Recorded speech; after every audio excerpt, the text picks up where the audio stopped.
अजय प्रहार चैनल में आपका स्वागत है।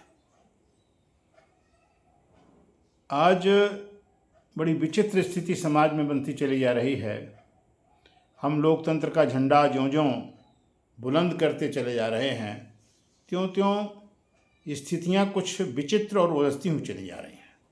आज की जो स्थिति समाज में है वो अधिवक्ताओं के साथ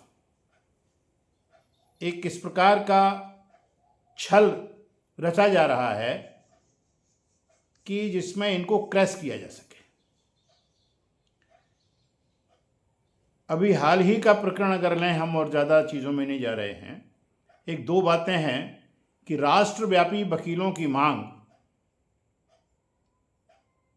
प्रोटेक्शन एक्ट की है, अधिवक्ता संरक्षण अधिनियम लागू किया जाए इसकी है, और बार काउंसिल्स प्रस्ताव पास करके शासन को दे चुके हैं, लेकिन वो कहीं खुल नहीं रहा, कुछ हो नहीं रहा। पूरी संसद के सत्र चल रहे हैं और उस अधिनियम का कहीं कोई, कुछ राज्यों ने स्वयं अपने प्रयास करके बनाए हैं, वो इनके नहीं है, मतलब भाजपा के वहाँ सरकार नहीं। तो इससे साबित होता है कि क्या भाजपा के लोग जो एक अधिवक्ता परिषद गठन कर चुके हैं बार काउंसिल के समानांतर, क्या वो भी वकीलों का उत्पीड़न समयबद्ध ढंग से, सुनियोजित ढंग से करने जा रहे हैं? एक गंभीर प्रश्न चिन्ह है। और दूसरा, जो बार काउंसिल के रवैये हैं, जिस प्रकार से संशोधन किए जा रहे हैं, और जो 80-80 साल 82-82 साल के अधिवक्तागण हैं उन पर वो लागू किए जा रहे हैं, ये नैसर्गिक न्याय के विरुद्ध है। उन सीनियर्स एडवोकेट्स ने जब पंजीयन कराया था, उस समय जो सिस्टम था, अगर आपको बदलना है तो नए लोगों के लिए बदलिए ताकि वो उससे बंध के आएँ। जो लोग स्वतंत्र रहे हैं, जिन्होंने स्वतंत्र पेशे के रूप में वकालत को चुना था, उन पर प्रतिबंध लगाना ये नैसर्गिक न्याय के विरुद्ध है। और इस पर बार काउंसिल से लेकर के माननीय उच्च न्यायालय और माननीय सर्वोच्च न्यायालय तक मौन है, और संसद तो इस विषय में गूंगी है। अब प्रश्न उठता है कि वकीलों को क्यों टारगेट किया जा रहा है। उसका कारण है कि ये सबसे मुखर समुदाय है, ये सबसे बौद्धिक समुदाय है, और ये अगर उठ खड़ा हुआ तो रूलिंग पार्टीज चाहे जो हों, उनके घरौंदे बालू की रेत की ढेर की भांति ढह जाएंगे। अभी हाल ही का एक दूसरा प्रश्न हम आपको बता रहे हैं। हैदराबाद की नालसार यूनिवर्सिटी, वहाँ दीक्षांत समारोह होना था। माननीय सर्वोच्च न्यायालय के वर्तमान मुख्य न्यायाधीश जी को वहाँ जाना था मुख्य अतिथि के रूप में, उन्हें डिग्रियाँ देना थी। वहाँ के छात्रों ने आंदोलन किया कि हमें मुख्य न्यायाधीश से डिग्रियाँ नहीं लेना है। मुखर आंदोलन हो गया, कार्यक्रम निरस्त हो गया।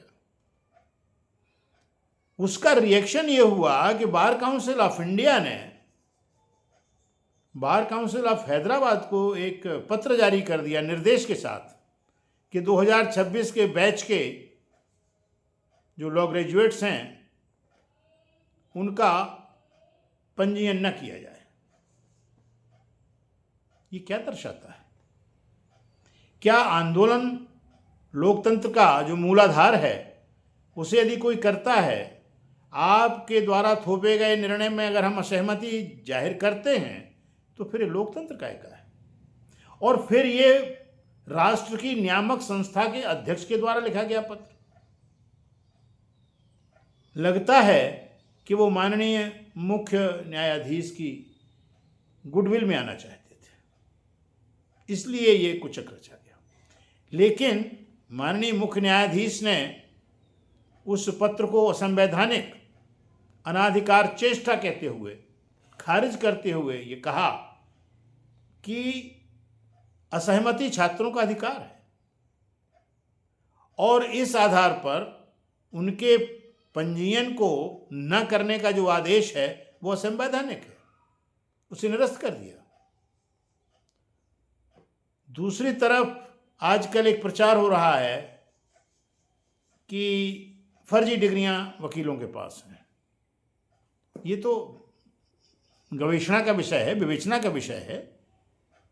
लेकिन जो इसके पहले के उदाहरण हैं, बिहार की फातिमा जी, उनका पंजीयन इसीलिए निरस्त किया गया था कि जांच में उनके जो प्रमाण पत्र थे फर्जी कहे गए, घोषित कर दिए गए।